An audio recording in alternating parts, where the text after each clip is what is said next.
आंध्रा बहरा के हलिए ले जा हल ठेपा दिया दोलिए। अब का जानबे कि का के ठेपा दियावे थे से हम लोग जो जांच पड़ताल किए कि जितना भी बड़कागांव प्रखंड में खरीद बिक्री हुआ है बिना डीसी का आदेश से है। हम लोग इसलिए विरोध कर रहे हैं कि अगर अवैध तरीका, हम लोग बैनर में लिखे अवैध, जो बिना डीसी का परमिशन से एसटी का और एसी का जमीन खरीद होगा वो अवैध है। और ये बड़ा बृहद कार्य है। इसमें जिला स्तर पे और हमको लगता है राज्य स्तर पे, और ये मामला कोर्ट में भी जाएगा। इस पर स्वतंत्र रूप से अंचल निर्णय लेने में सक्षम नहीं है। अभी इस वक्त हम खड़े हैं, ये बड़कागांव विधानसभा क्षेत्र है। हमारे सामने आप देख रहे हैं प्रखंड कार्यालय है। यहाँ पे लोग आए हैं। अब देखेंगे कि एसटी का ज़मीन जो है अवैध तरीके से जो ज़मीन ली गई थी उसे वापस करने के लिए ये लोग ज्ञापन सौंपने के लिए ये ब्लॉक में आए हुए हैं। ये अंचल कार्यालय है, तो हम समझेंगे कि ये क्या है। हमारे साथ कौलेश्वर गंजू जी हैं। तो दादा, सबसे पहले तो आपको जोहार। आपको क्या है ये, आप अगर यहाँ पे आए हैं तो ये क्या समझे कि मतलब आप आदिवासियों की जो ज़मीन किस तरह से ले ली गई कि जो अब आज वापसी करने के लिए आप लोग अड़े हैं? देखिए, हमारा ज़मीन जो है CNT एक्ट जब कानून बना था उस समय आदिवासियों की ज़मीन दूसरे लोगों नहीं ले सकता था, लेकिन कुछ गलत तरीके से फरेबी करके हमारा ज़मीन को गलत नीलामी दिखा करके बहुत खतियान से ज़मीन दूसरे लोग लेके और अपना जमाबंदी करा लिया है। दूसरे लोग मीन्स कौन? और दूसरा कास्ट। अच्छा, गैर आदिवासी लोग ले लिया है।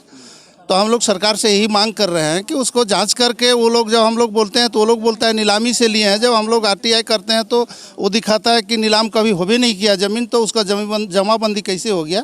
इसीलिए हम लोग यहाँ पे CO के पास, हम लोग अंचल अधिकारी के पास आए हैं अपना ज्ञापन देने के लिए। अब जांच करके हम लोग को जो सही है वो न्याय दिलाए, और जो गलत तरीके से हमारा ज़मीन, आदिवासी जो ज़मीन लिया है वापस कर दिया जाए। तो ये आप कहाँ से लोग आए हुए हैं? बड़कागांव प्रखंड से किस किस गांव से? मुख्य रूप से आपको गाली बलोदर है, आपका उरेज है, देगोड़ है, यही अभी 4 गांव है, और एक आंगो का है, चेलंगदाग। अब मुख्य रूप से यही है, और जगह पे है, लेकिन अभी हम लोग मुख्य रूप से यहीं पे आए हैं। बहुत बड़कागांव प्रखंड में अब जाएंगे तो देखेंगे कि हर जगह पूरे गांव में जहां आदिवासी गांव है उस गांव में देखिएगा कि वहां पे जाइएगा ज़मीन पे तो ऐसा मिलेगा बहुत कि आदिवासी ज़मीन दूसरे लोग आज कब्जा करके रखा हुआ है, और वो बजाबते ऐसे नहीं, रसीद भी कटवा रहा है। तो वो रसीद कैसे कटा? अगर एक थोड़ा सा संक्षेप में सिर्फ समझाएंगे कि अगर आप बोल रहे हैं कि गैर आदिवासियों की जो लोग हैं, जो गैर आदिवासी हैं, वो आदिवासियों की ज़मीन अगर खरीद लेते हैं तो ऐसा तो कभी हुआ ही नहीं है कि डायरेक्टली रसीद कटना या खतियान हो जाए, ऐसा तो होता नहीं है। नहीं, ये तो गलत तरीके से किया है कुछ। अब उस समय के अफसर के मिली भगत होगा। जब हम लोग इसको उन लोग से मांगते हैं रसीद या बोलते हैं तो वो लोग कुछ नहीं दिखा पाते हैं। यही दिखाते हैं कि हम लोग नीलाम से लिए हैं, ज़मीन नीलामी था तो हम लोग नीलाम में जो ऑक्शन होता है ऑक्शन से लिए हैं।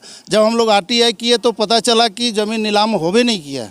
अच्छा, तो फिर भी बंदोबस्ती उनको कर दी गई? हाँ, कर दी गई। अच्छा, तो अभी आप लोग जो हैं अभी CO को आप ज्ञापन सौंपेंगे, उसके बाद आगे की कार्रवाई क्या होगी? आगे की कार्रवाई हम लोग करेंगे। अगर अंचल अधिकारी को देते हैं सही से, हम लोग को जांच करके न्याय अगर दे देते हैं तो ठीक है, नहीं तो फिर हम लोग आगे DC पे जाएंगे।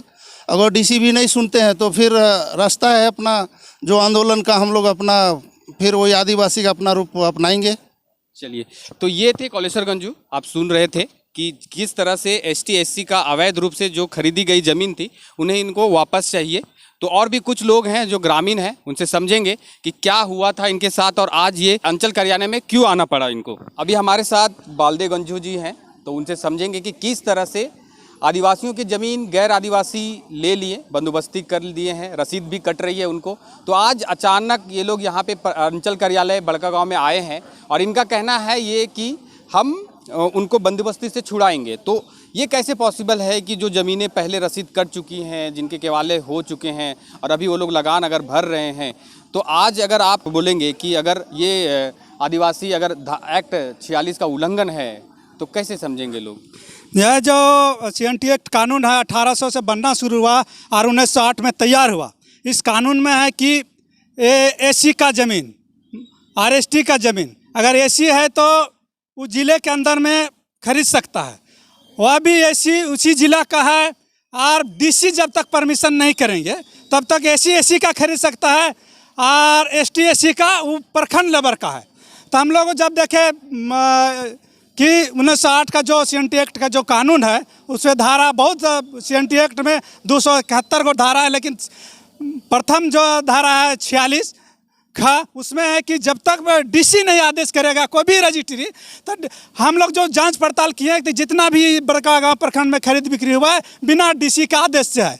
हम लोग इसलिए विरोध कर रहे हैं कि अगर अवैध तरीका, हम लोग बैनर में लिखे अवैध, जो बिना DC का परमिशन से ST का और SC का ज़मीन खरीद होगा वो अवैध है।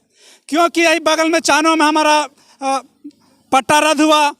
आप देखेंगे पिछले साल जो है चास बोकारो पिछले महीने सरकार निकाली चास के CO, तो हम लोग भी देखें कि जब अवैध तरीके से जो खरीदा है, ये नहीं कि जो वैध जो DC से परमिशन करा के लिया होगा उस ज़मीन का मान है। कुर्मी का ज़मीन कुर्मी ले सकता है, ठाकुर का ज़मीन केवल ST SC नहीं, जो मैंने CNT एक्ट में जो भी है, भुइयाँ है, गंजू है, मांझी है, उरा है, जो भी इस धारे में है, उस धारे में अगर उल्लंघन बिना DC का परमिशन से जो रसीद पर्चा कटा लिए हैं, उसी ज़मीन का हम लोग विरोध कर रहे हैं कि भाई आपने जो खरीदा है।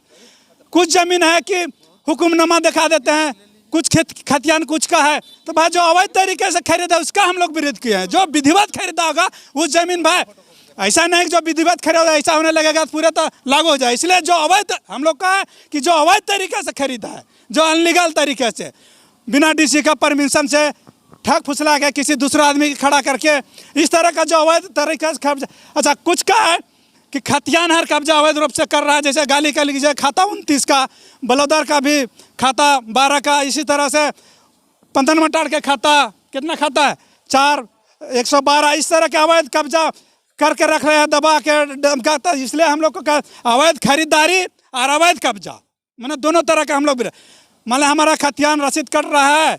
इसलिए जो धारा है सरकार के अंदर में जो संविधान है उस संविधान के तहत हम लोग मांग कर रहे हैं और जांच कर रहे हैं। इसलिए पिछले महीने चास बोकारो का CO अंचलाधिकारी निकाले तो हम लोग भी देखे कि भाई वहाँ का जब CO निकाल सकते हैं तो यहाँ का क्यों नहीं हो सकता है।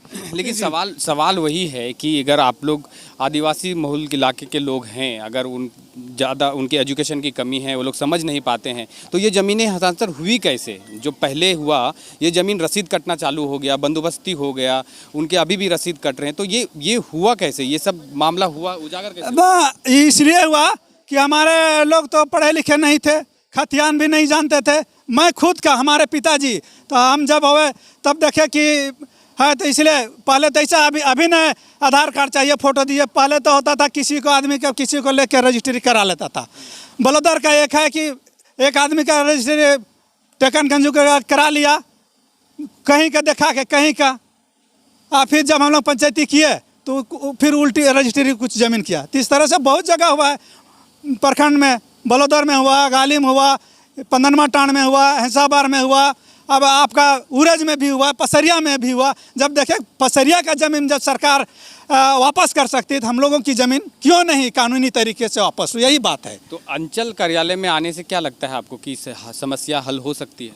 अंचल कार्यालय से आने से हम तो उम्मीद है कि मुख्य ब्लॉक के अंदर अंचलाधिकारी होते हैं, CO होते हैं, कर्मचारी है, क्योंकि सारा रिकॉर्ड उन्हीं के पास है, वही जांच करेंगे ना। कल के दिन में हम लोग कोर्ट भी जाएंगे तो यहीं से मांगेगा। इसलिए आग्रह करें कि आपके पास खतियान 2 पंजी 2 सब आपके माध्यम से है तो आप जांच कीजिए इस खाता प्लॉट को। हम लोग आज दे रहे हैं खाता नंबर, प्लॉट नंबर, उसको जांच कीजिए किस तरह से वो लिया है, यही हम लोग को है। इसलिए पूरी उम्मीद है कि हम लोग को जो अनलीगल होगा वो हम लोग का हक में होगा, जो वैध तरीका से होगा भाई वो लिया है तो उनके होगा। अनलीगल का ही हम लोग मांग कर रहे हैं, एक नहीं कि जो भी गलत तरीके से उनका विरोध है। तो और भी कुछ महिलाएं हैं, समझेंगे एक तरह से कि क्या सोचते हैं ये, अगर इनकी ज़मीनें अगर ले ली गई हैं अवैध तरीके से तो फिर क्या है, तो समझेंगे। कहाँ से आए हैं आप लोग? मैं पंदनवा टाड़ से आई। आज जो अंचल कार्यालय में आप लोग आए हैं तो क्या पर्पस, मतलब आने का मकसद क्या है? अंचल यहाँ बड़का गांव आने का मकसद है कि ST SC का जो अवैध रूप से लिया गया ज़मीन है उसे वापस करने की मांग रखे हैं हम सब। आज कैसे पता चला कि आपकी ज़मीनें किसी गैर आदिवासी ने ले ली है, या फिर पहले से आपको पता था कि जो गैर आदिवासी है वो आपकी ज़मीनें ले ली गई है? देखिए हम सब पहले इतने जागरूक नहीं थे, अभी धीरे धीरे जागरूक हो रहे हैं। तो अभी ज़मीन के मामला बहुत आ रहा है। 15वां टाड़ में कुछ हमारे ये 100 लोग ही अवैध रूप से खरीद लिए, ज़मीन खरीदे नहीं है, हड़प लिए और वहाँ कब्जा जमा रहे हैं। तो वहाँ बहुत हम लोग मीटिंग भी रखें और कुछ सुनवाई नहीं हो रहा, तो इसीलिए लगा कि अवैध रूप से हमारा ज़मीन जो खरीदा गया है हमारे हर एक जहाँ ST SC हैं वहाँ पर, तो इसलिए हम लोगों ने ये जागना शुरू कर दिया और जितने भी अवैध रूप से खरीदा गया उसे वापस करने की मांग शुरू कर दिए हम लोग। का करे अले हाँ तो इन यहाँ पे अंचल कार्यालय में आज बड़का गाँव आए हाँ इतना सब झंडा बैनर लेके, जैसे कि बैनर उनर लेके ले ये हम गंजू जाती है, ठीक है, तो दूसरी जाति है तो ये नकली फगली करके और जगह जमीन ले ले वो हथिन, तो हम कैसे जीबै खेबै। तो तुहिन कर ले हो भी तबे तो जमीन वहाँ तासर हो ले तो ना जानो लिया अंदर बहरा लखे हलिए ले जा हलै ठेपा दिया दो लिया। अब का जानबै कि का के ठेपा दियावे थे से हैं। तो आजकल ने बाल बच्चा होलथिन पढ़ाई लिखा करलथिन तो देखे खोजे लागलथिन खतियो तो सब बिक्री होल है। कैसे लड़बी अभी रसीद कटे तो ओकर नाम से, तो कैसे लड़बी, कैसे एक नाम से रसीद कटे लगल ओकर नाम से बंदोबस्ती हो गलो, कोई लगा करके तो लड़बे न घर पे। हाँ एकदम लड़बे और नहीं लड़बे तो बाल बच्चा हमरा मारते काटते नहीं खोज देवे तो अभी जिंदा है ये तो खोजबे नहीं घर पे। कहाँ से आए हैं आप? हम गाली से आए हैं। क्या अंचल कार्यालय में ऐसा क्या नौबत पड़ गया कि आप लोग को सब हुजूम उठ के पूरा गांव उठ के आना पड़ा? पहले तो हम लोग ससुर लोग तो नहीं जानते थे, इसलिए अब हम लोग थोड़ा जागरूक हो गए। तो अवैध रूप से जो ज़मीन लिया गया है, पिछड़े लोग जो लिए हैं या जो भी जात लिए हैं, तो हम लोग का अपना कास्ट का बहुत पहले का नहीं जागरूक थे, पढ़े लिखे नहीं थे, लेकिन आपका जो पढ़े लिखे हैं जागरूक हो गए हैं। इसलिए हम लोग चाहते हैं कि जो ज़मीन हड़पा गया है वो लोग गलती से लिखवा उखवा के अपने नाम से साइन करा के ले लिया है, लेकिन हम लोग जानकार हो गए, जान रहे हैं, तो हम लोग वो चीज़ को ब्लॉक में आके हम लोग मांग किए हैं और जानकारी ले चुके हैं, इसलिए हम लोग धरना दिए हुए हैं यहाँ और आए हैं। तो लगता है आपको कि अंचल कार्यालय में आएंगे तो जिसकी रसीदें कट रही हैं, जिसका बंदोबस्ती हो गया, वो रद्द हो सकता है? कुछ तो होगा और कैसे नहीं आशा है पूरा, वो गलती से साइन करवा लिया है तो हम लोग तो पूरा जान लिए हैं कि गलत रूप से लिया गया है, तो हम लोग उसको जांच पड़ताल किए हैं तो पता लगता है कि हम लोग इसको ज़रूर ले पाएंगे। सर अभी ये लोग यहाँ पे उपस्थित हुए हैं, ये आदिवासी बहुल इलाके से आते हैं, पहले इनको होश नहीं था कि किसको ज़मीन हस्ताक्षर किया जाए या अभी अगर ये लोग पढ़ लिख के थोड़ा नॉलेज हो गए हैं तो क्या इनकी ज़मीनें आज के तारीख में अगर ये लोग लड़ेंगे तो क्या वापस हो सकता है? नहीं, देखिए ये बिंदुवार समीक्षा का विषय है।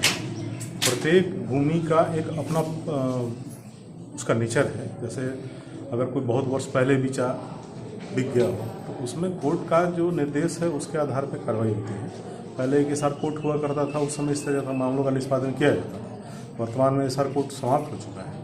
अब नया केवाला तो नहीं होना चाहिए क्योंकि CNT पर पूरी तरह से रोक है, लेकिन पुराने 30 वर्षों 50 वर्षों के मामले पे प्रत्येक अलग अलग मामले पे अलग अलग जांच कर सकता है और ये बड़ा बृहद कार्य है। इसमें जिला स्तर पे और हमको लगता है राज्य स्तर पे और ये मामला कोर्ट में भी जाएगा। इस पर स्वतंत्र रूप से अंचल निर्णय लेने में सक्षम नहीं है। हाँ, परंतु इनका मांग है भुक्ता समाज का, हमारे अपने भाई बंधु हैं, तो इस समुची जो इनकी मांग है उसको हम आगे बढ़ा देंगे और देखते हैं उस पर क्या करेंगे। बहुत बहुत धन्यवाद। उन्होंने एक चीज़ बोला कि ये थोड़ा पेचीदा है, इसलिए आप लोग को DC स्तर पे और सरकार भी जाना पड़ेगा, तो हम लोग उसके लिए तैयार हैं और ये केवल अपना काम कर दे। उन्होंने आश्वासन दिया है कि हम इसमें जांच बैठाएंगे, जो सही होगा उसको हम लोग कार्रवाई करेंगे। संतुष्ट हैं?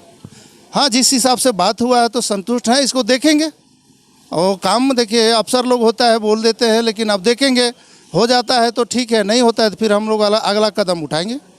संतुष्ट हैं आप लोग अंचल कार्यालय में आकर? जैसे अगर आपने ज्ञापन दिया BDO साहब को तो संतुष्ट हैं? कार्रवाई हो सकती है? अभी जिस तरह का CO साहब का बात सुने उससे ये लगता है निश्चित तौर पर ये पेचीदा मामला उनके हिसाब से वो पेचीदा मामला है, तो वो ऊपर DC तक रिपोर्ट करेंगे। इसके बाद समझते हैं कि तुरंत ये नहीं हो जाएगा, लेकिन हम लोग का प्रयास रहेगा DC के, हम लोग DC के ऊपर तक जाने के लिए तैयार हैं। संतुष्ट हैं दादा कि अगर जिस तरह से आपने BDO साहब को बोला तो क्या लगता है आपको आने वाले समय में इस पर कुछ कार्रवाई हो सकती है? कार्रवाई तो ज़रूर होगा। पूर्ण संतुष्ट नहीं है क्योंकि बोले कि हमारे स्तर से जो है वो तो हम करेंगे कुछ मामला डीसी के बिना, क्योंकि सर्वे सर्वा सीएनटी एक्ट का मालिक डीसी होते हैं, इसलिए वहाँ तक ही जो आदेश मिलेगा हमसे जो होगा करेंगे, लेकिन जो भी है कानूनी प्रक्रिया के तहत हम लोग भी जा रहे हैं। फर्स्ट स्टेज आप लोग पार कर लिए, मतलब अंचल कार्यालय में आकर आपने ज्ञापन सौंप दिया, तो क्या लगता है आपको आने वाले समय में इसके ऊपर कुछ ठोस कार्रवाई हो सकती है? जी संतुष्ट है? जी हाँ, अभी वीडियो सर के बातों से पता लगा कि आगे का जो संतुष्टि सांत्वना जो दिए हैं हमारे खरवार भोक्ता समाज विकास संघ को साथ देने के लिए, और जैसे वो आगे कार्रवाई करने के बाद बोले हैं डीसी पास जाएंगे, वहाँ आवेदन करेंगे और वहीं से हम लोग को संतुष्टि मिलेगा। चलिए, तो ये थे ST के अवैध रूप से खरीदी गई जमीन को वापस करने के लिए लोग आज बड़कागांव अंचल कार्यालय में आए थे। इन्होंने BDO साहब से मिलकर उनको ज्ञापन सौंपा कि किस तरह से अवैध तरीके से इनकी ज़मीनों को कब्जा कर लिया गया। तो ये चाहते हैं कि इनकी ज़मीनों के ऊपर जो कब्जा हुआ है वो छुड़ाया जाए। तो आने वाले समय में देखना होगा कि किस तरह से इनकी ज़मीनें वापस हो सकती है। मेरा नाम है अमित और आप देख रहे हैं पंचायत न्यूज़। नमस्कार।